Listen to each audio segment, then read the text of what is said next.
สบายดีเนาะมื้อนี้เฮามาอัปเดตต้นองุ่น S48 เนาะภายหลังที่เฮาได้ตัดยอดมันไปแล้ว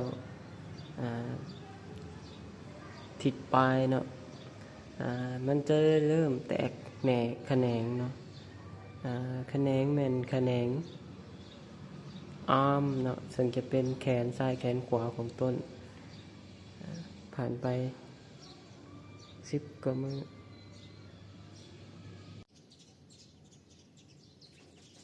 มาเบิ่งเนาะยอดของต้นองุ่น S48 หลังจากตัดยอดมาเกือบ2 อาทิตย์เนาะเพื่อยังให้เพิ่นแตกกิ่งแขนงข้างๆเนาะโดยที่ว่าตัดมาแล้ว2 อาทิตย์เนาะก่อนที่จะฮอดตัวของข้างเนาะ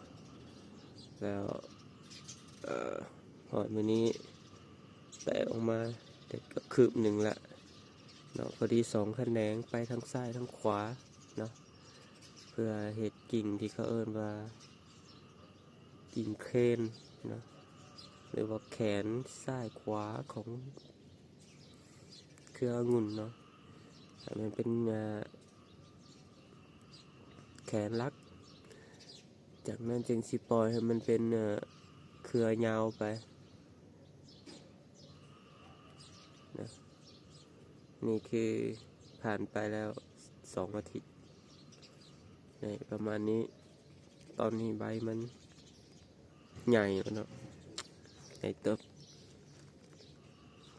หวังว่ามันสิออกมาหลังจากนี้6 เดือน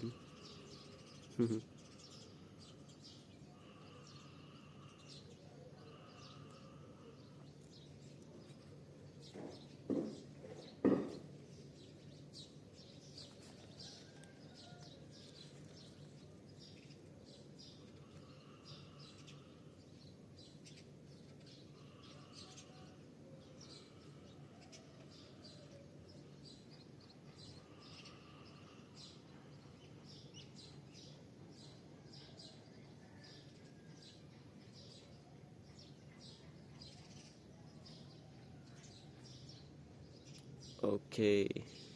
บ๊ายบาย